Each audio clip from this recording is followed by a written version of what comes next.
જય માં શીતળા જે મેસેજ ફોરવર્ડ થયેલો હતો અને એમાં મારા તરફથી માં શીતળાના મંદિરની જે કેમ લેટ થઈ રહ્યું છે એની માગણી હતી. તો ભુવાજી જોડે અમારા ટોટલી વાતચીત થઈ ગઈ.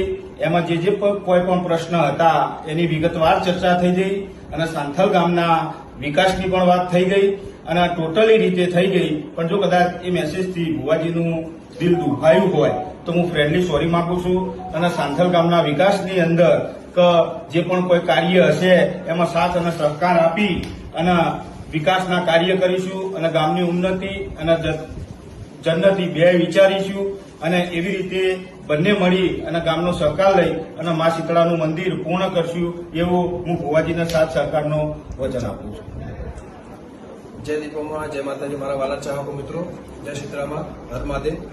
મિત્રો, અમારા ઉપેશભાઈ પટેલ અને હું છું ગમન સાંથલ, જે અમારો 4-5 દિવસ પહેલા ટૂંક સમય પહેલા જે મારો વિડીયો અને ભાઈનું જે પોસ્ટર હતું અને જે મેસેજ ફરતો કર્યો હતો એનું સમાધાન થઈ ગયું ઝઘડાનું.